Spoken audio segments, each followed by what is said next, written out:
नमस्कार। दूरदर्शन के सभी दर्शकों का हार्दिक स्वागत है, अभिनंदन है।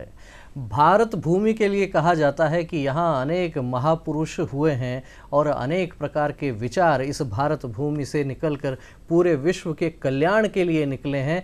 भारत के लिए ये भी कहा जाता है कि बहुत लंबे समय तक भारत विश्व के प्रमुख शक्तिशाली देशों में रहा, लेकिन यदि हम इतिहास की ओर देखेंगे तो निश्चित रूप से ये ध्यान में आएगा कि भारत ने कभी आगे बढ़कर किसी भी देश पर आक्रमण नहीं किया, किसी भी देश को अपना गुलाम बनाने की मानसिकता ये भारत के विचार में नहीं रही। भारत ने यदि विचार किया तो अपने भीतर झांकने का विचार किया। जिस तरीके से हम नाम की बात करते हैं, भारत, भा अर्थात ज्ञान और रत, जो ज्ञान में रत रहता है, वहीं से संदेश वसुधैव कुटुंबकम का जा सकता है। वहीं से ये बात होती है कि अयम निज परोवेति गणना लघु चेतसाम उदार चरितानांतु वसुधैव कुटुंबकम। स्वयं के भीतर झांकने का जो भाव है ये भारत का स्वभाव है और इसी भारत की भूमि में एक महापुरुष भी हम उन्हें कह सकते हैं और जिनके लिए हम कह सकते हैं कि भगवान उनको कहा जाता है, भगवान महावीर स्वामी और उनका दर्शन। इस विषय पर चर्चा करने के लिए आज हमारे स्टूडियो में पधारे हैं श्रीमान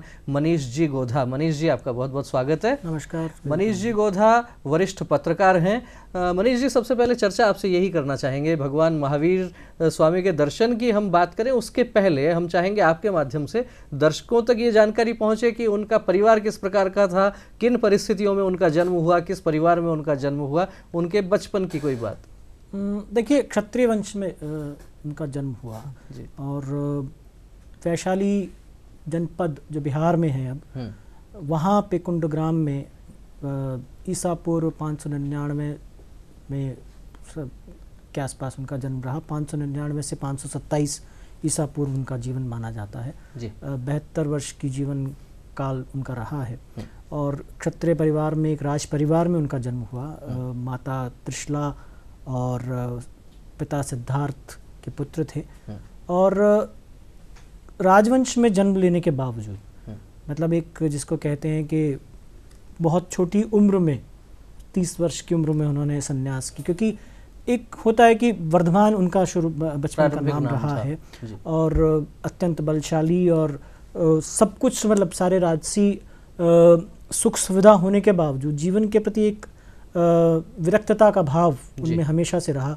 बचपन से रहा और वो ही फिर आगे जा करके 30 वर्ष की आयु में, बहुत अल्प आयु जिसको कह सकते हैं कि, और एक राज परिवार में जन्म लेने वाले राजकुमार के लिए तो 30 वर्ष की आयु कोई भी मायने नहीं, खेलने कूदने की आयु होती है, उस तरह की उम्र होती है। तो उसमें जो है उन्होंने जो पूरा जो सुख समृद्धि और जो कुछ भी था उसको त्याग करके और विरक्तता और जिसको कहते हैं कि मोक्ष मार्ग की तरफ अपने कदम बढ़ाए। तो शुरुआती जीवन मतलब इस तरह का रहा है, आमतौर में इस तरह का उनका जीवन जी। तो ये कहा जा सकता है कि जिस तरीके से राज परिवार में उनका जन्म हुआ, महाराजा सिद्धार्थ के यहाँ वर्धमान के रूप में उनका बचपन बीता और उनके राजवंश के लिए कहा जाता है कि इक्ष्वाकु वंश में उन्होंने जन्म लिया। इक्ष्वाकु वंश कोई परिचय का मोहताज नहीं है, जिस वंश में महाराजा हरिश्चंद्र हुए, जिस वंश में भागीरथी गंगा लाने वाले राजा भगीरथ हुए और उसी वंश में आगे आकर भगवान राम का जो जन्म हुआ, उसी वंश में भगवान महावीर का जन्म हुआ। उन्हें महावीर कहा गया, अतिवीर कहा गया और बचपन में अनेक प्रकार की घटनाएं ऐसी उनके जीवन में हुई। कहा जाता है कि एक बार एक हाथी पागल हो गया था और उसको कंट्रोल करना, उसको नियंत्रित करना बड़ा कठिन हो रहा था।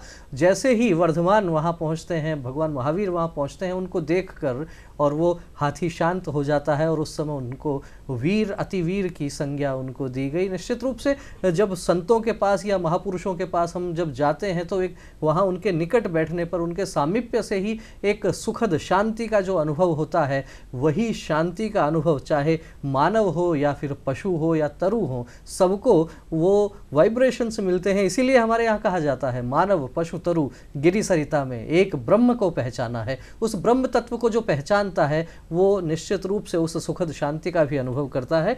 मनीष जी, आपसे जानना चाहेंगे कि जिस तरीके से राज परिवार में उन्होंने जन्म लिया, बहुत सुख समृद्धि का वो उनके पास में वातावरण था, लेकिन किस तरीके की परिस्थितियां हुई और किस तरीके से वर्धमान से महावीर की जो यात्रा है, किस प्रकार से उनको ज्ञान प्राप्त हुआ, क्या कहना चाहेंगे? देखिए, जैसा मैंने कहा कि संसार के प्रति विराग का भाव, विरक्ति का भाव तो शुरू से था, और 30 वर्ष की आयु में हालांकि उनको रोकने के बहुत प्रयास भी हुए, उनके जो बड़े भाई थे उन्होंने रोकने का प्रयास किया, लेकिन एक व्यक्ति शायद उनके दिमाग में शायद कहीं ना कहीं ये था कि संसार असार वाली जो एक मनोस्थिति थी, कुछ उसी मनोस्थिति के चलते उन्होंने फिर संसार त्याग करके और दिगंबर वेश धारण करके लगभग 12 वर्ष तक उन्होंने कठोर तपस्या की, और उस 12 वर्ष की कठोर तपस्या के दौरान ही उन्हें अलग अलग तरह का जो ज्ञान हुआ। उस 12 वर्ष की तपस्या के बाद फिर उन्हें केवल ज्ञान की प्राप्ति हुई,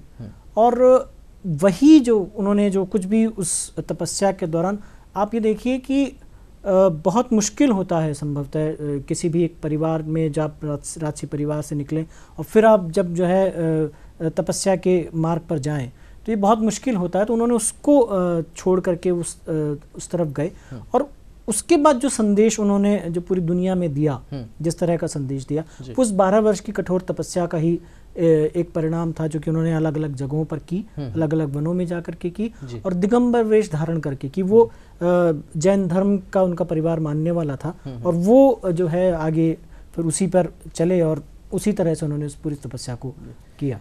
तो ये भारत का वैशिष्ट्य है कि वास्तव में यहाँ ज्ञान प्राप्ति के लिए व्यक्ति पहले त्याग करता है, उस त्याग के बाद जब व्यक्ति आगे बढ़ता है, तो हम अनेक महापुरुषों का जीवन देखते हैं तो ध्यान में आता है कि सांसारिक सुख सुविधाओं को पीछे छोड़कर व्यक्ति प्रकृति के निकट जाता है। यही बात भगवान महावीर स्वामी के जीवन में भी हमारे को देखने को मिलती है कि राजसी ठाट बाट छोड़कर और अलग अलग वनों में जाते हैं, वहाँ स्वयं के भीतर उतरने का प्रयास करते हैं, वहाँ कठोर तप करते हैं, और तप करते हुए जिस तरीके से कैवल्य की प्राप्ति होती है, जिस प्रकार से ज्ञान प्राप्ति होती है, उस ज्ञान का भी उपयोग केवल स्वयं के लिए नहीं करना, उस ज्ञान का उपयोग इस चराचर जगत के कल्याण के लिए जो करने का काम करता है, वो व्यक्ति जाकर महावीर होता है।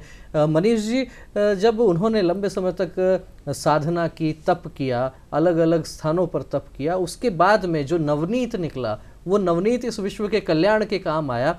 जानना ये चाहेंगे कि उस नवनीत में से जो विचार भगवान महावीर ने दिए, जिसे हम उनका दर्शन भी कह सकते हैं, प्रमुख बिंदुओं के रूप में आप बता सकते हैं कि भगवान महावीर का जीवन दर्शन, उनका विचार यदि हमें समझना हो तो क्या कुछ विचार है?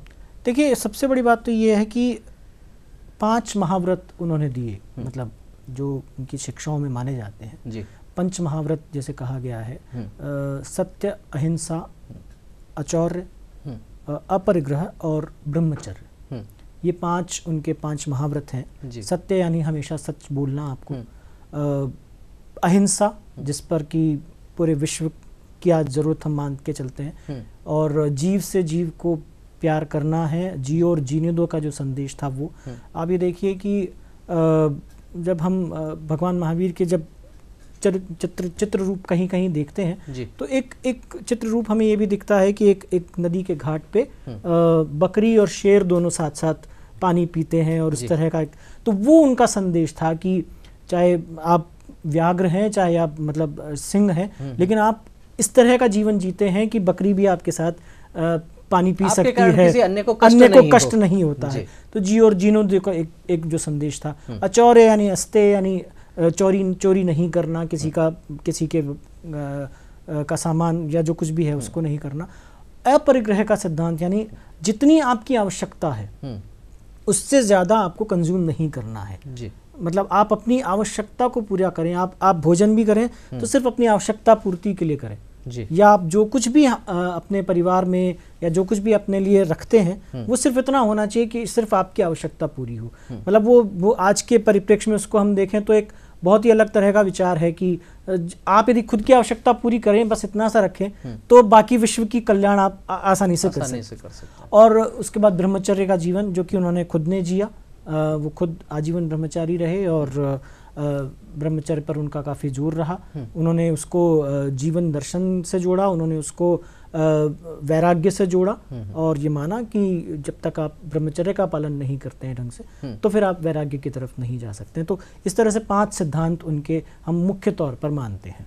तो तो इस तरीके से 5 मुख्य सिद्धांत जो हैं उनके, वे वास्तव में पांचों सिद्धांत आपको जीवन जीना सिखाते हैं। एक एक सिद्धांत, सत्य, अहिंसा, अपरिग्रह की जिस तरीके से बात होती है, वास्तव में विश्व के कल्याण का रास्ता इन्हीं सब विचारों से निकल कर जाता है। और जिस अपरिग्रह की चर्चा हो रही है, वास्तव में देखा जाए तो अपरिग्रह अपने आप में एक इतना व्यापक विषय है कि यदि व्यक्ति इस विषय पर अपना जीवन आगे बढ़ाने का प्रयास करता है तो निश्चित रूप से ये लगता है कि केवल स्वयं नहीं अपितु पूरे विश्व में शांति की स्थापना हो सकती है। क्योंकि आज की जो भाग दौड़ वाली जीवन शैली है, उसमें हर व्यक्ति अधिक से अधिक संपत्ति एकत्रित करने के लिए जिस तरीके से लालायित है, जिस तरह से आतुर है, और उसके लिए विभिन्न प्रकार के हथकंडे, षड्यंत्र अपनाए जाते हैं। कहीं ना कहीं मन की शांति का व्यक्ति वहां नाश कर रहा होता है। लेकिन यही बात व्यक्ति से आगे बढ़कर और विश्व के संदर्भ में यदि हम देखते हैं तो एक देश दूसरे देश के साथ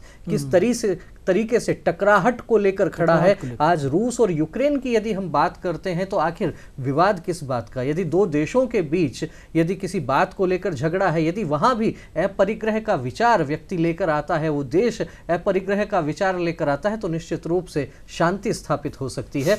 मनीष जी, चर्चा आगे बढ़ाते हुए आपसे जानना ये चाहेंगे कि भगवान महावीर का जो विचार है, उस विचार की आज के इस दौर में यदि प्रासंगिकता की बात करें तो कितना ये आपको लगता है कि आज के इस दौर में भी उनके विचार बिल्कुल उचित प्रतीत होते हैं?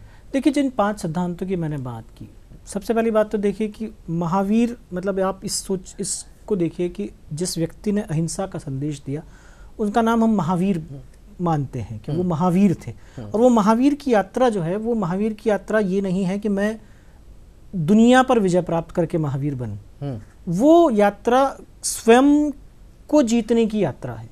मतलब वो खुद को जीतना जो है वो महावीर है उनकी दृष्टि में, या उनके जो नाम को हम यदि हम एलोबरेट करें, इसको समझने की कोशिश करें, क्योंकि उन्होंने खुद को जीता था, उन्होंने खुद की इंद्रियों को जीता, उन्होंने तब वो महावीर बने। वो महावीर उस रूप में नहीं है कि मैंने विश्व विजय की या कि दुनिया को जीता, उस रूप में महावीर नहीं है। तो उस दृष्टिकोण से देखा जाए तो सिर्फ नाम से ही हम समझ सकते हैं कि यदि आप खुद का कल्याण करते हैं, खुद को यदि आप जीतते हैं, तो फिर आप पूरी दुनिया का कल्याण अपने आप कर सकते हैं। तो सत्य, अहिंसा, अचौर्य, अपरिग्रह और ब्रह्मचर्य, इन 5 को यदि हम आज के परिप्रेक्ष्य में देखें तो पूरी प्रासंगिकता नजर आती है। सत्य के आधार पर तो कुछ कहा ही नहीं जा सकता, वो एक सर्वमान्य सिद्धांत है। अहिंसा के बाद, जैसे आपने भी कभी कहा कि यदि अहिंसा का पालन पूरी दुनिया करे तो मैं समझता हूँ कि शायद दुनिया की सारी समस्याएं अपने आप ही खत्म हो जाएंगी। बहुत सारी दिक्कतें जो हैं, बहुत सारी हम लोगों की जो समस्याएं हैं, वो परिवार से शुरू होती है, वो समाज से शुरू होती है,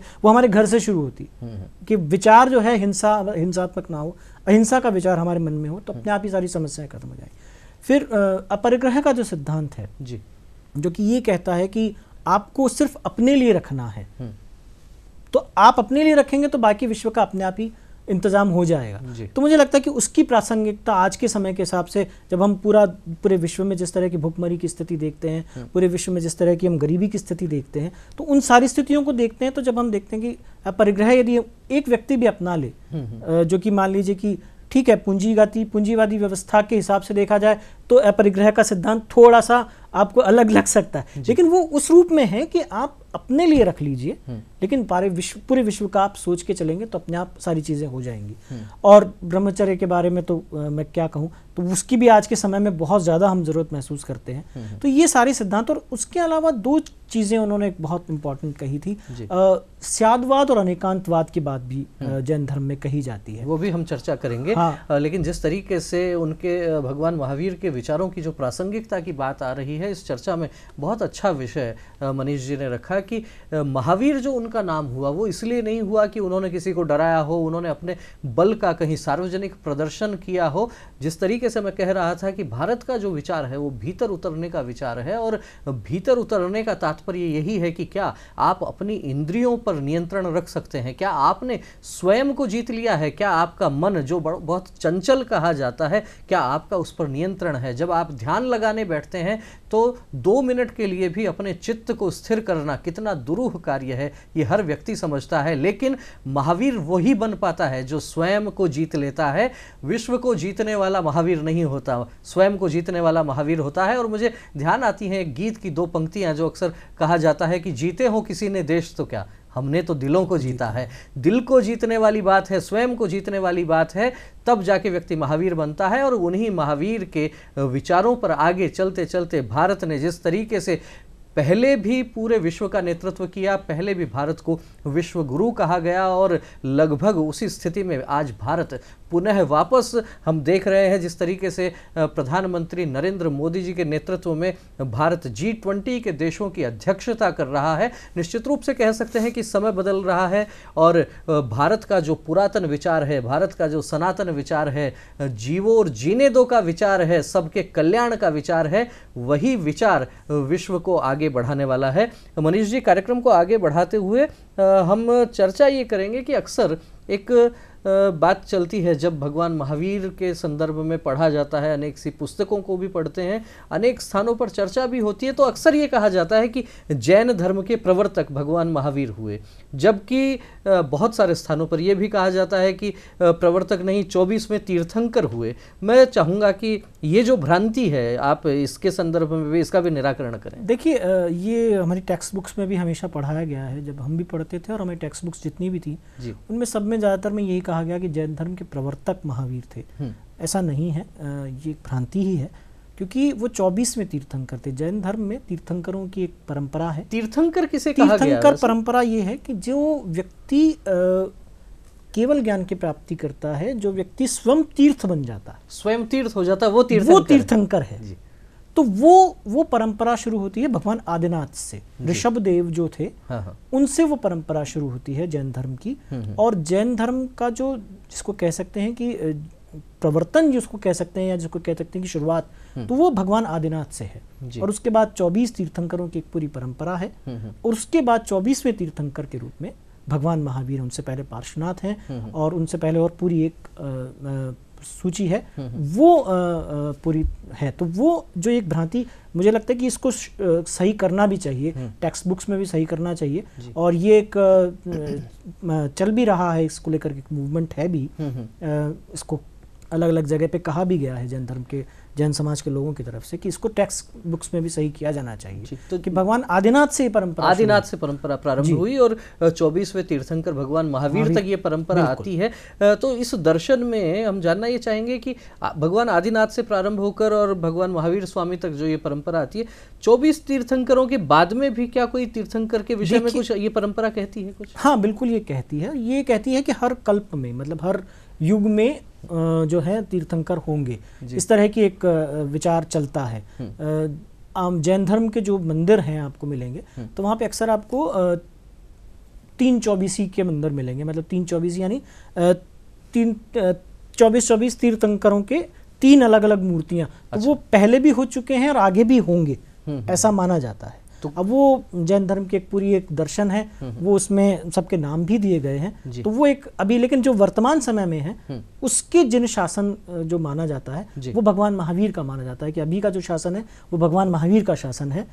जो जैन धर्म का जो कैलेंडर चलता है और जो जैन धर्म की जो परंपराएं चलती है, उसमें ये माना जाता है कि अभी का जो शासन है वो भगवान महावीर का शासन है। अभी भगवान महावीर का शासन है, ऐसा जैन परंपराओं में माना जाता है। और जिस तरीके से हम उनके विचार और दर्शन की जो बात कर रहे थे, उसमें विषय आया था कि उनका विचार जो है वो अनेकांतवाद और शादवाद, जिसकी हम चर्चा कर रहे थे, हम चाहेंगे वो भी थोड़ा स्पष्ट हो जाए। देखिए, जैन धर्म की जो, और ख़ासतौर पर अनेकांतवाद और शादवाद, 2 बहुत महत्वपूर्ण सिद्धांत जैन धर्म के हैं, जो कि पूरी जैन परंपरा को एक का जो दर्शन है, जो खास तौर पर जब हम फिलॉसफी के क्षेत्र में जाते हैं, जैन दर्शन को जब उस दिशा में ले जाते हैं, तो वहाँ पर ये सिद्धांत है। अनेकांतवाद का सिद्धांत ये है कि किसी भी चीज़ का कोई अंत नहीं है, मतलब अनेक अंत हैं जिसके, यानी जब ये कहा जाता है कि आपने कथा सुनी होगी अक्सर कि एक हाथी है और 5 लोग पट्टी बांध करके उसको अपने अपने तरीके से देखते हैं। कोई उसके कान छूता है तो उसको वो छाजा लगता है,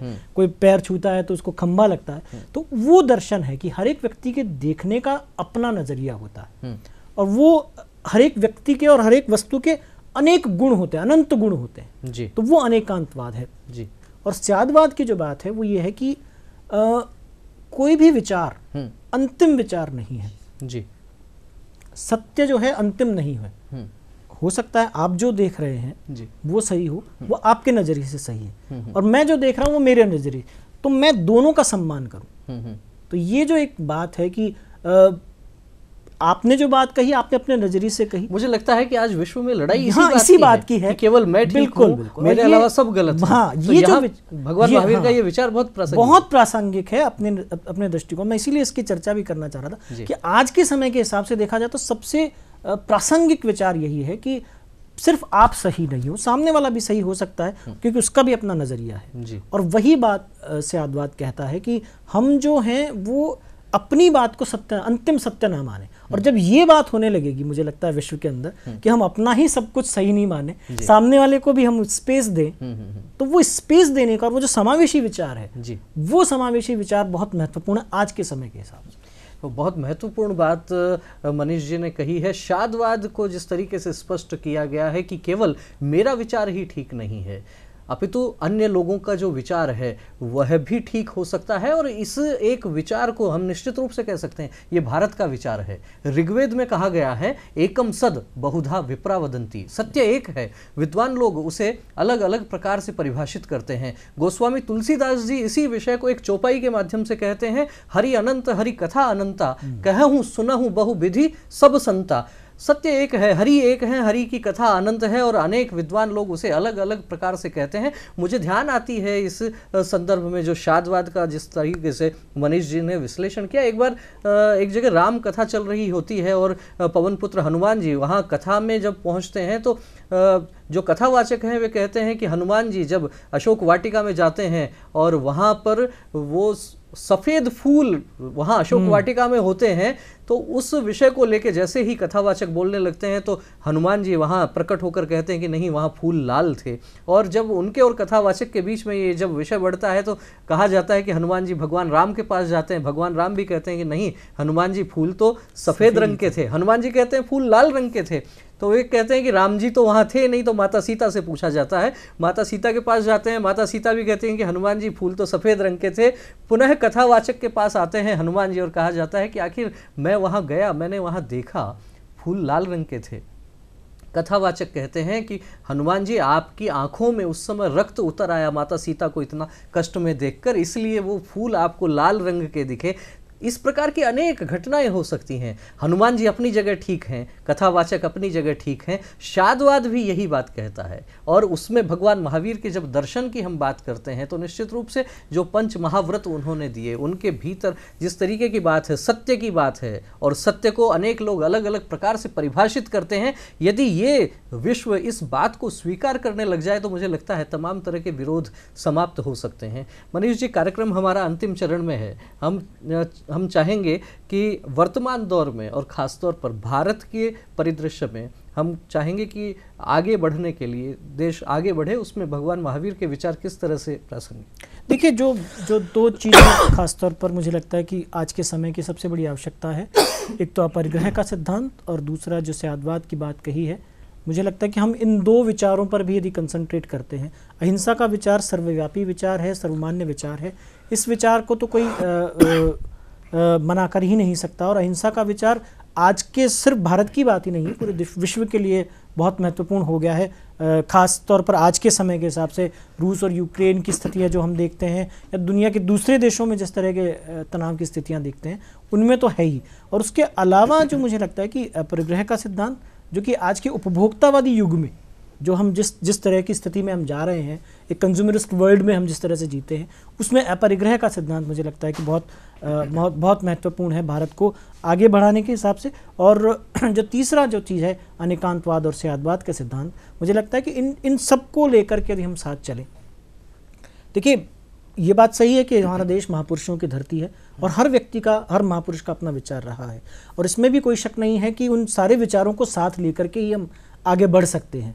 तो मुझे लगता है कि जो भगवान महावीर ने जो बातें कही हैं उनको उस आज के परिप्रेक्ष्य में हम मानते हुए जिस ढंग से हम आगे बढ़ सकते हैं उस पर हमको प्रयास करने चाहिए। और बहुत लंबा समय नहीं बीता है, मतलब वो चल रही हैं, आज 2500 वर्ष के आसपास उनके जीवन काल को हुए हैं।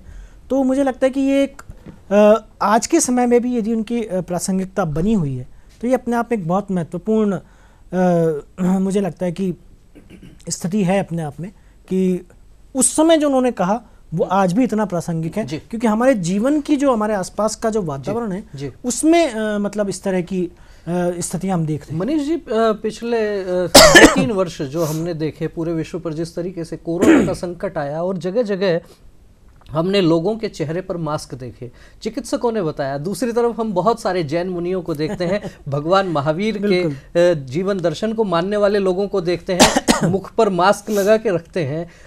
क्या लगता है वास्तव में भारत की क्या ये वैशिष्ट्य है कि यहाँ अलग अलग मत जो हैं वो भी आप कैसे स्वस्थ रह सकते हैं, कैसा आपको जीवन जीना चाहिए, कब आपको भोजन करना चाहिए, कैसा भोजन करना चाहिए, क्या लगता है ये वास्तव में जो धर्म है या ये जो विचार हैं ये आपको जीवन जीना सिखाते हैं? बिल्कुल निश्चित रूप से। आप सोचिए ना कि जैन धर्म ये कहता है कि आप रात्रि भोजन ना करें। अब उसका साइंटिफिक बहुत मतलब अपने आप में, और आज के समय में जब हम स्वास्थ्य की दृष्टि से जब किसी हम फूड स्पेशलिस्ट के पास जाते हैं, डाइटिशियन के पास जाते हैं, तो वो क्या कहता है कि सोने से कम 3 घंटे पहले आप खाना खा लीजिए जी, ताकि आप अगले दिन स्वस्थ रह सके। तो अल्टीमेटली वो 3 घंटे क्या हो रहा है, वो सूर्यास्त से पहले का समय ही है। तो मुझे लगता है कि ये सारी चीज़ें जो हैं, जो पट्टी बांधना है मुंह पे, या मान लीजिए कि शाकाहार का विचार है, शाकाहार जी, जो कि अपने आप में अब कोरोना का विचार, कोरोना में जो हमने जो देखा उसमें तो बहुत ज़्यादा इंपॉर्टेंट हो जाता है कि शाकाहार का विचार पे आप चले।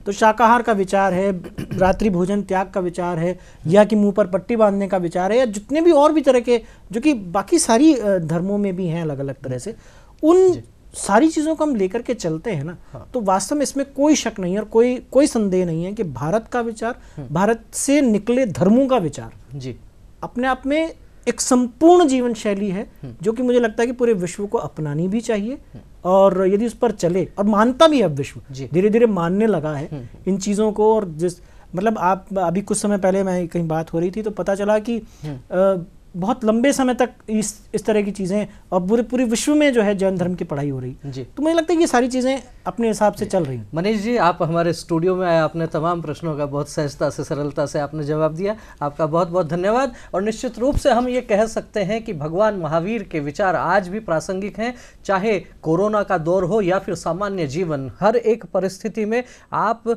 सत्य और अहिंसा को यदि जीवन में, अपरिग्रह को जीवन में लेकर आगे बढ़ते हैं तो जीवन निश्चित रूप से सुखदायी होता है। और पूरे विश्व के सुखदायी जीवन की कामना करते हुए हम इस कार्यक्रम को विराम देंगे। बहुत बहुत धन्यवाद, नमस्कार।